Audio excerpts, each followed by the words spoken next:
A blind Muslim named Ahmed carrying his best friend, a paralyzed Christian who suffered from dwarfism named Samir Damascus. Damascus is the place. I thought his name was Samir Damascus. I was like, damn, that's crazy. But this is in Ottoman Syria, 1889. Samir would act as Ahmed's eyes, guiding him through the streets while Ahmed provided the means of transport for Samir. That's a dope-ass, relationship. What? Wait, you're telling me my man was... I'm surprised he was providing the eyes in the sky for him, because he doesn't quite look like he's seeing straight to me, but good for him. You know, I do like that they're banjo-kazooieing it, though. That's nice. And I think when Samir died, Ahmed was in grief because this was like his best friend, you know? And like a week later, he was found dead. So it's sad, but like, I don't know. I love that this is like humanity just like guys being bros to each other, you know? What's going on, guys, and welcome back to EmKay. My name is Damian Lee, and today I'm taking you through interesting subs. A lizard in Africa that looks like Spider-Man. Maybe whoa, what the fuck? I was ready for this to be kind of like a gag, but that's you're being dead ass. That is just spider lizard. What the fuck? Wait, huh? What creature is that? I know we have the basic information. What I'm reading is it's the Mwanza flat-headed agama, which is a hell of a name. But it's fucking cool looking, but I bring up a critique. Does this lizard look like Spider-Man, or does Spider-Man look like that lizard? Let's ask ourselves this question. This piece of chicken on my desk looks like Saddam Hussein.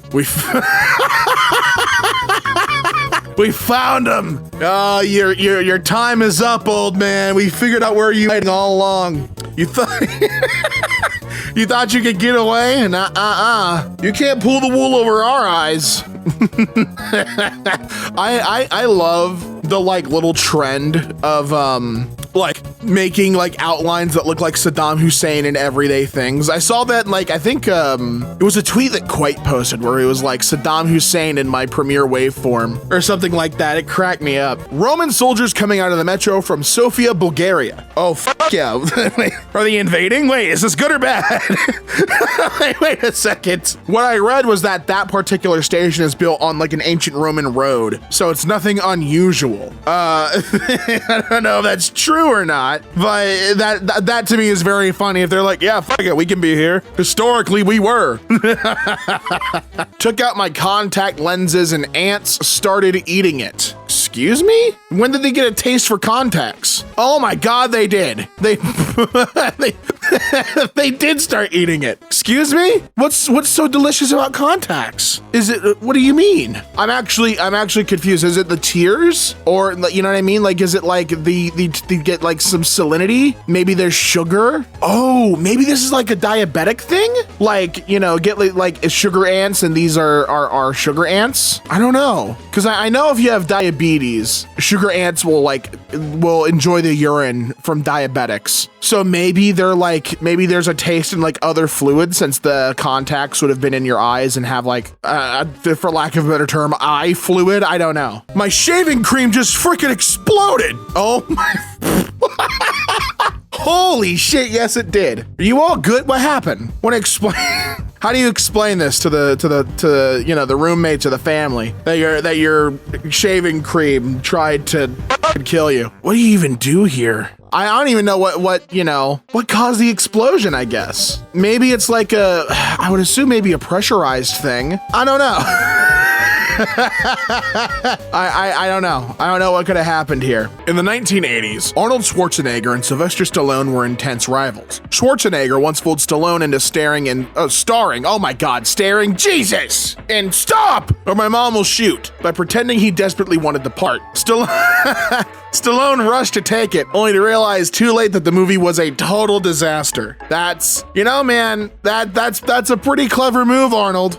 You got him, Arnie. So in 2014, Jimmy Fallon interviewed Stallone, right? And Stallone was like, yeah, I had a rivalry with Arnold and he tricked me. Then Arnold in 2019 said, yeah, I read the script and it was a piece of shit. And he's like, I'm not gonna do this movie. And then he went to Stallone and Stallone was like, have they ever talked to you about starring in this movie? And Arnold gets like a grin like the Grinch and is like, yeah, I think it's a great movie. I was thinking about starring in it. And then Stallone was like, whatever I need to do to get in this movie, I will do.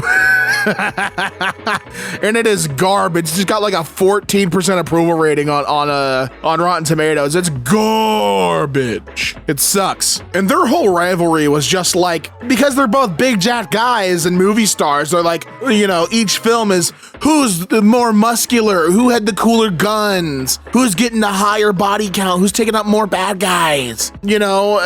So Terminator and Commando for Arnold was for Stallone his Rambo and Cobra, and they're just going back and back.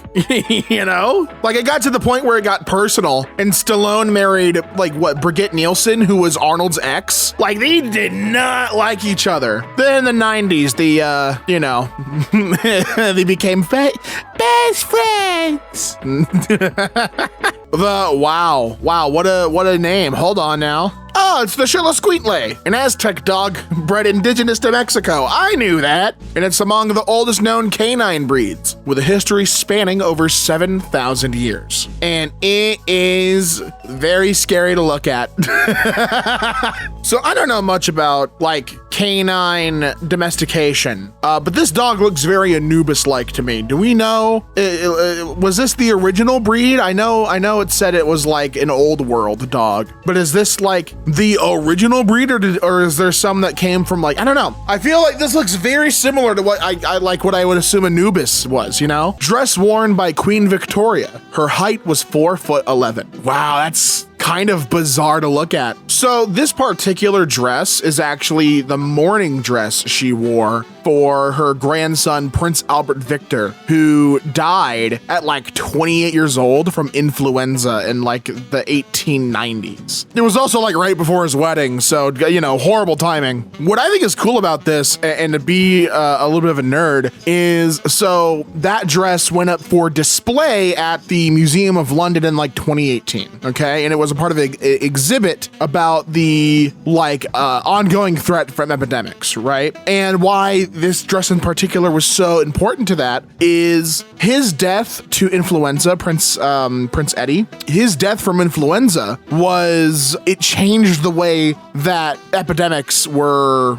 seen, because influenza before that they were like whatever, they didn't give a fuck. And then Prince Eddie dies, you know, and they're like, oh shit, this is really serious, actually. Yeah.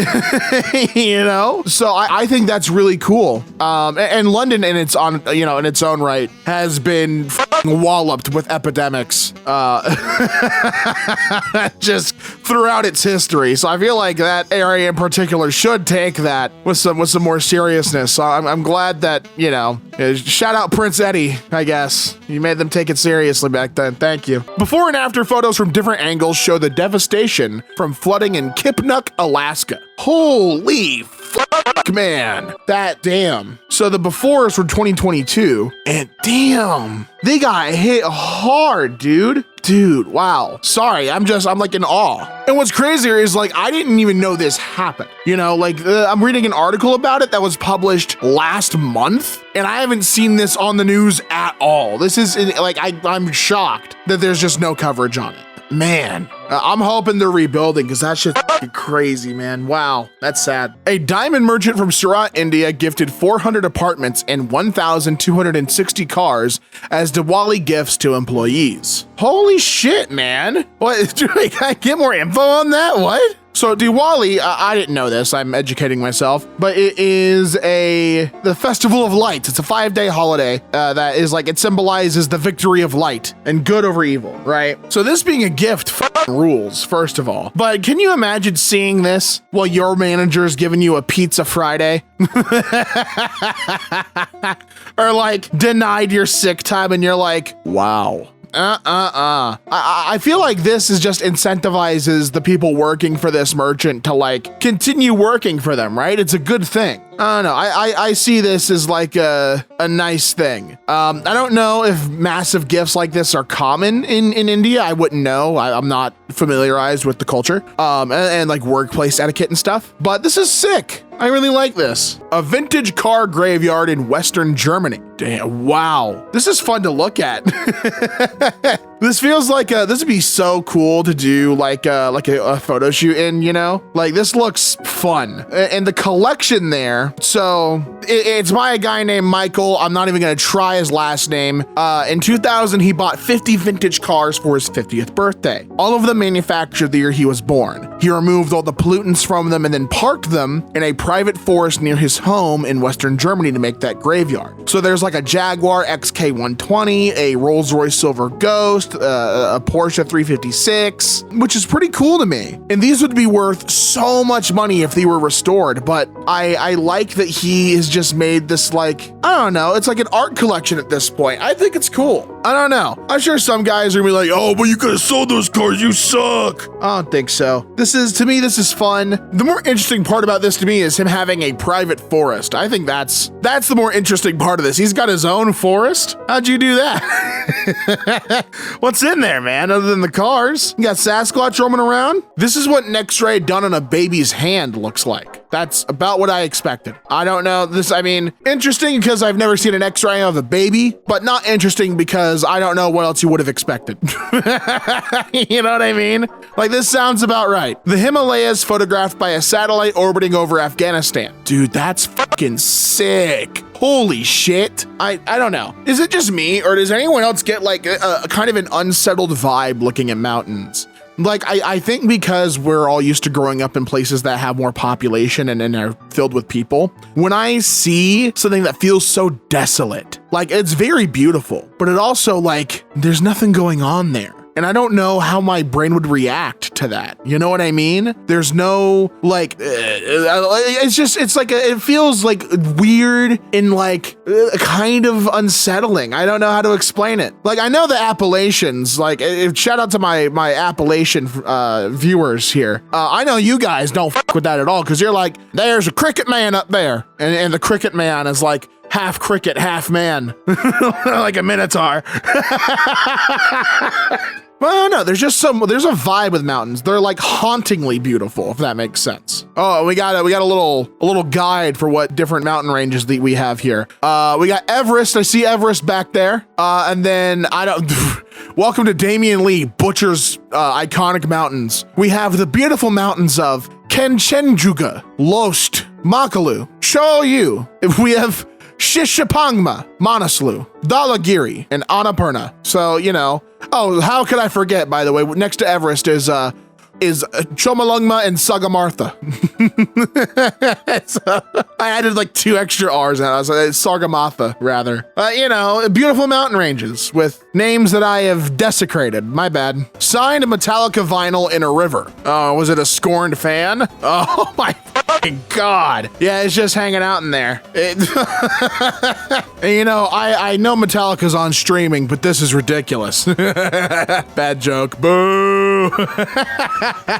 This like smells like breakup revenge. You know what I mean? This feels like a messy breakup. This photo. The hotel room's number is displayed 4 times. 1710. 1710. Oh, I see the other 2 on the door. Yeah, 1710 2. Just so, you know, you don't want to forget. You hate forgetting what room number you're in. So listing it 4 times, that's helpful. Lets us know exactly where we gotta go, right? Like, think about it. The 2 on the left are like, okay, take a glance, you got the light, you know, but if the power's out, you got the one on the door. But imagine there's a fire, there's smoke everywhere. You're on the floor, and now the bottom one will assist people coming in to help with the fire. It's very smart. You know, or if you're drunk, you know, that would be on the floor crawling. And if there's Braille, then the number's on there 5 times. Came back to the stove to find all my penne standing vertically. Oh, they're waiting for you, man. They're excited. They're like, you're back already? Yay! They're ready to be cooked, man. Serve them in your pasta. They're stoked. However, what we're looking at here, based on a quick little Google search, is a little thing called entropic self-organization. So one of the pasta noodles, one of the penne noodles, probably fell in kind of like slanted, and then the bubbles in the boiling water got that to stand up a little straighter. And then the pasta next to it kind of just followed suit. So it all organized itself neatly, like a little feedback loop. which got you this, you know, this posture standing at attention, you know? I'm gonna try to get this name right. Sergio Gutierrez Benitez was a Catholic priest in Mexico who supported his orphanage by wrestling for 23 years as lucha libre wrestler Fray Tormenta. While the winnings started small, he estimates he made about 1.5 million pesos or 57 grand, which went towards feeding and educating the 2,500 young people. Which is like that, I'm almost certain, I don't even have to Google this, but this just sounds like the groundwork for Nacho Libre the movie. You know what I mean? Like, this is sick as fuck. I love Lucha Libre masks. I'm actually really fascinated with this kind of stuff. So something I've learned with Lucha Libre is that there's actually like a whole commission. It's the Comisión de Box y Lucha Libre Mexico, which is their boxing and wrestling commission. And they are just like a governing body for pro wrestling with rules for like the integrity of masked wrestlers. In fact, I'm gonna go off on a little tangent here. Two things. One, Fray Tormenta lives on because one of the children who at the orphanage took on that mantle and took on that name, right? And now they're Fray Tormenta Jr. Which, again, speaking of Fray Tormenta, the first one, he retired in like, I think 2011, but then appeared like the next year in like 2012 in CMLL, which is a Lucha Libre promotion, and gave his blessing to the second incarnation of the wrestler Místico, which, again, wrestling is cool as fuck. Lucha Libre is fucking awesome. The cool fun fact for my WWE fans that watch, in 2002, the Lucha Libre Commission granted Rey Mysterio permission to remask because he did not lose his mask in like a traditional mask versus hair match, which those matches are called like luchas de apuestas, which is like it's a bet match. So it's like mascara versus mascara, mascara versus cabellera, which is mask versus hair, or it goes on, so on and so forth, right? Rey Mysterio did not lose his mask in that way. So they were like, fuck it, you can have your mask back. But they could not use the name Rey Mysterio Jr. because it's once you lose that mask, that character is put to an end, right? Vince wanted Rey with the mask and hates the whole Junior name. So Rey has the new mask and is just Rey Mysterio. I think that's cool. I like that kind of shit, man. Wrestling is fun and fascinating. It's like a soap opera, but with punching. I've thought about forever just to like make like a channel just talking about wrestling, but I don't know. I feel like I'm such a casual fan against like people who are like true historians of the industry, you know?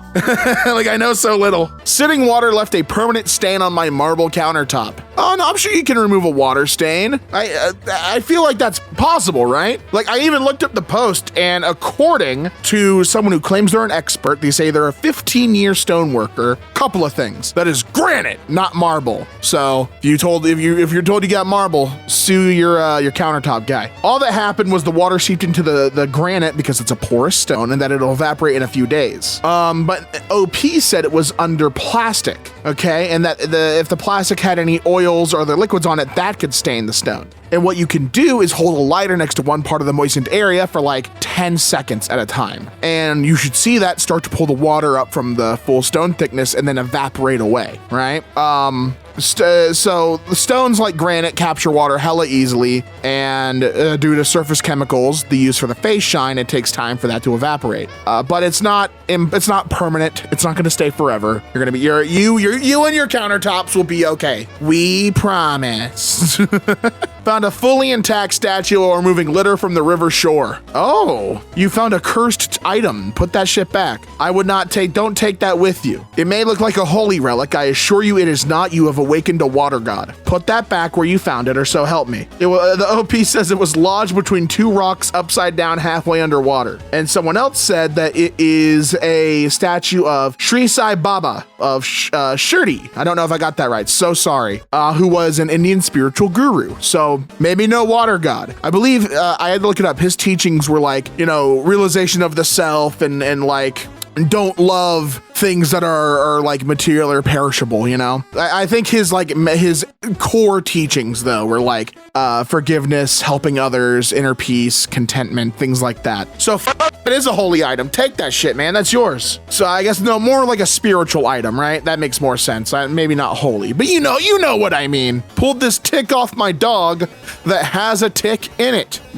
Big and greedy. That's what that tick is. So greedy, he took another one. He said, I'll have 2 ticks. antics. 2 for the price of 1. That's disgusting. Passenger trains in the United States versus Europe. Oh, wow. Yeah, I mean, we've been arguing in the States to have more railroads forever, haven't we? Is that like one of the big things? In Europe, they're everywhere. That's why the metro's so common there. Here, not really. Not at all. You can't get anywhere really in the States on the metro. Someone is stealing turf from my local council park. Goddamn lawn guys. What's going on? I'm just entertained by this look, actually. I'm not gonna lie, this to me is very funny because this is like some asshole he had a spot in his lawn and didn't know where else to go. He wants to have his own lawn. He like, you know what I mean? You know what it probably is? Jokes aside, this is probably like a groundskeeper who is taking grass from a place it grows well to like a place where it doesn't. That's most likely what it is, but it's fun to theorize that it's something else. You know? Won every spot on a scratch off. Holy shit, I'd say play the lottery, but you did. You won. Oh my God, you got every spot, man. How much money did you win? These tickets are like $5, so that's a $195 profit on this, this lottery ticket. Dude, nice. What a win. Japan's top sumo wrestlers went to London for a tournament. Look at the tourist photos they took. Oh, fucking hell yeah, dude. Do I get to talk about sumo wrestling next? Oh, sit back and relax. So I think sumo itself goes back to like the 1100s, right? As like it was like a ritual dance that was performed for like in hopes of a good harvest. And then in like 712, you can find the mentions of sumo in manuscript and stuff, which was like the possession of how the Japanese islands were decided in like a wrestling match between 2 gods. One was like the god of thunder and the other was a god of water. And they were like, okay, we're gonna duke it out to see who gets all these islands. I think that's so sick. We're gonna fast forward in time, and sumo now is repurposed from like a struggle, like a ceremonial thing, to now it's military combat training, which is nuts. And then by, I think it's like, I don't remember the period, but after that, it leaves like the seclusion of like that area and becomes like a popular event for people to attend. Like it just becomes like this fun outing, which is again awesome. Fast forward again, and now sumo is a nuisance because people in the streets are just going at it. In Edo, sumo was banned in the city. And I mean, during like the Edo period, right? And then it's just, sorry. I love it's got such a storied history, you know? And look at these photos, man. Look at them have fun. Let's talk about these wrestlers. These guys live such a regimented life. Like they live very strictly, you know? So all sumo wrestlers, they belong to a stable where they live and they train. And those are managed by a retired sumo wrestler who was really good in their prime. They're called stable masters. The article I read this from was in 2021. So around that time, there were like 44 stables. And those also house referees, ushers, hairdressers, and that is like their world, right? And there's a bunch of different divisions. So there's like a bunch of top divisions, and once they become, I believe it's called like a sekitori, which is like at the rank of like, I think it's called Juryo. The pronunciations I'm a little, iffy on, but these start receiving a salary. Sumo is one of those things, where results are everything in that sport. So the different ranks of sumo wrestler, they're treated differently, and obviously they receive different money. It's such a fascinating world. And I just think it's funny because, media depicts sumo wrestlers as just big fat guys in diapers. And that's just like such a narrow-minded view of what that sport is. I find it fascinating, it's cool as fuck to me. Anyway, these are great photos. My favorite one's got to be them hanging out with Hello Kitty. I wonder what they were talking about.